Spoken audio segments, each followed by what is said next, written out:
Hello grade 8 students. In this video we're going to talk about our new lesson about the immune cells. So in this video we're going to differentiate between the red blood cells and the white blood cells. We will identify the cells involved in the immunity, in the immune reaction, and also we are going to determine the difference between the primary immune organs and the secondary immune organs. So let's start. First of all, let's talk about the blood. The blood is known to flow everywhere through the human body. Sure, we cannot live without blood. The heart pumps the blood to all our body cells, supplying them with oxygen and food. Also, blood carries proteins and other cell fragments. They are called platelets. These are important to let the blood clot where there has been an injury.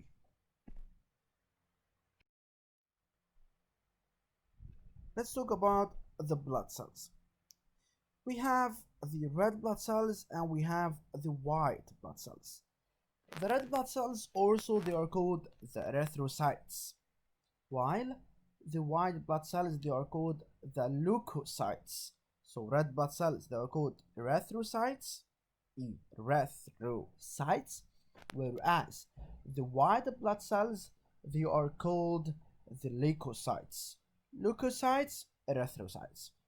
So red blood cells, the erythrocytes, they are small in size and many in number, whereas the white blood cells they are large in size and they are few in number. The red blood cells they are red in color, while the white blood cells they are not red in color. They have different colors, but that doesn't mean that they are white in color.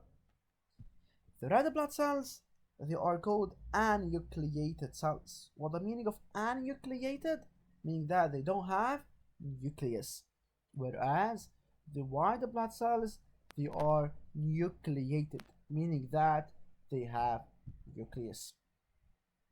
The role of the red blood cells, the erythrocytes, is to transport oxygen and carbon dioxide, whereas the role of the white blood cells is to defend the body.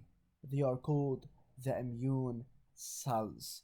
So red blood cells they are small in size, many in number. White blood cells they are large in size, few in number. They are red in color, the red blood cells, while the white they are not red in color. The red blood cells they are anucleated cells, meaning that they don't have nucleus, whereas the white blood cells they are nucleated. The role of the red blood cells is to transport oxygen and carbon dioxide in the body, whereas the role of the white blood cells is an immune role. They have a role in immunity. That's why they are called immune cells. This is a blood smear under the microscope showing that we have about 5 to 6 million cells per milliliter of red blood cells, whereas white blood cells they count about 5,000 cells per milliliter. So the red blood cells, as we said, they are red in color. The white blood cells they are not red. Here they look about purple or violet in color. The number of the red blood cells we have high number of cells, about 5 to 6 millions per milliliter, per 1 milliliter, whereas in the white blood cells we have about 5,000 cells per milliliter. The cells involved in immunity. The cells involved in immunity they are first of all the monocytes. Monocytes they have a shape like a horseshoe. That's why they have a nucleus like horseshoe shaped nucleus. It looks like the shoe of the horse. So monocytes, the first type of cell involved in immunity, they have a nucleus which is a horseshoe shaped nucleus, small cytoplasm, and the cytoplasmic membrane. Kindly note that any figure that you have to draw it from now on. You have to draw it inside a box. You have to give it a title and you have to label it. Plus, you have to draw it using a pencil and only a pencil. So, monocytes, they are large in size. These are the properties or the characteristics of the monocytes. They are large in size. They have horseshoe shaped nucleus. They flow in blood vessels. They can cross the capillary walls. They mature into a macrophage, meaning that they have a role in phagocytosis, meaning that eating other cells. So monocytes, they are large in size. They have horseshoe-shaped nucleus. They flow in blood vessels. They can cross the capillary walls and move from one organ to another. They mature into macrophage and they have a role in phagocytosis, meaning that eating other cell. The second type of cells is the granulocytes. Granulocytes, they are special because they have, from their name, granulocyte, they have granules. And also they have multi-lobed nucleus. It's composed of more than one part. So they have multi-lobed nucleus. They have granules in the cytoplasm, and here is the cytoplasmic membrane. Let's move to the characteristics. Granulocytes, they are large in size. They have multi-lobed nucleus. They have granules in their cytoplasm. They flow in the blood vessels. They can cross the capillary walls, and they have a role in phagocytosis, meaning that eating other cells. So here, large in size, it's common between them and the monocytes. Here they have multi-lobed nucleus, the granulocyte, whereas the monocyte, they have horseshoe-shaped nucleus. Granulocytes, from their name granulo, they have granules in the cytoplasm. They flow in the blood vessels. They can cross the capillary wall, and also they have a role in phagocytosis. So both monocytes and granulocytes, they have a role in phagocytosis. That's why they call phagocytes or macrophages. Moving to lymphocytes. We have two types of lymphocytes. We have B lymphocytes and T lymphocytes. B lymphocytes, they are large in size. They have large round nucleus.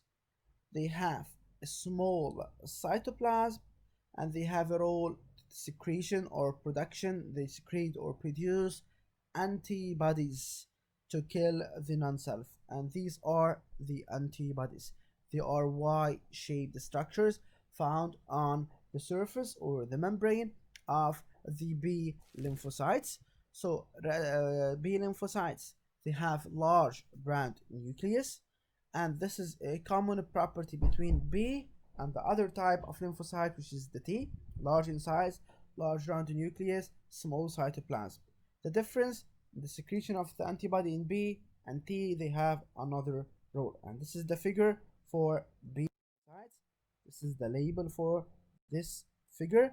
We have cytoplasmic membrane, large round nucleus, the small cytoplasm, and the Y-shaped structures. They are called antibodies. Let's move now to the T lymphocytes. As you see, both of them, they have B and T, they have large in size. T lymphocytes, they have large round nucleus, and also the B, they have large round nucleus. They have small cytoplasm. Also, they have the small cytoplasm in B. Role, they are killer cells. They use their TCR, T cell receptors. TCR, T, C for cell, R for receptor. TCR to kill the non-cell. So they have the same properties, unless B lymphocytes, they secrete antibodies. T lymphocytes, they are killer cells. They kill the non-self by the help of the TCR. TCR. So this is the figure: cytoplasmic, large rounded nucleus, small cytoplasm, and TCR, the T cell receptors. Maybe in the quiz or in the worksheet, maybe I will give you a question, give you a cell with large rounded nucleus and small cytoplasm without antibodies or TCR. And I told you what is the name of the cell. This cell maybe it will be B or T. Okay? So this is the question. Here we have three types of cells. Based on the figures you see in each of the given cells. Identify from now on. Grade 7, we took this. Grade 8. Let's have a quick revision for this. Every verb at the rhyme of Wi-Fi, we have to justify. For example, identify, classify, specify, all of them you have to justify. So every verb at the rhyme of Wi-Fi, we have to justify. We have three cells A, B, and C. A has large rounded nucleus, small cytoplasm. Maybe it's B, maybe it's T. So it depends on the surface. If we have TCRs, so it's T. If we have antibodies, so it's B. Figure B, it's granulocyte. Why? Because it has multi-lobed nucleus, and you have to mention the characteristics of the granulocytes. You have to study them. C, it's the horseshoe-shaped nucleus, so it's the monocyte. Antibodies, they are Y-shaped proteins. They are secreted by B lymphocytes and not T into the blood. And antibodies, they are specific. For example, every antibody can bind to specific antigen or non-self antigen. So antibodies, they are specific.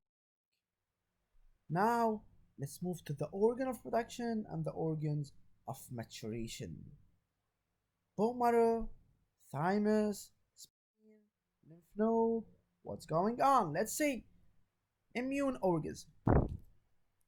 The immune organs, we have primary immune organs and secondary immune organs. Primary immune organs, they are the organs of production and maturation of the immune cells. So the primary immune organs, as I said, they are the organs of production and maturation of the immune cells.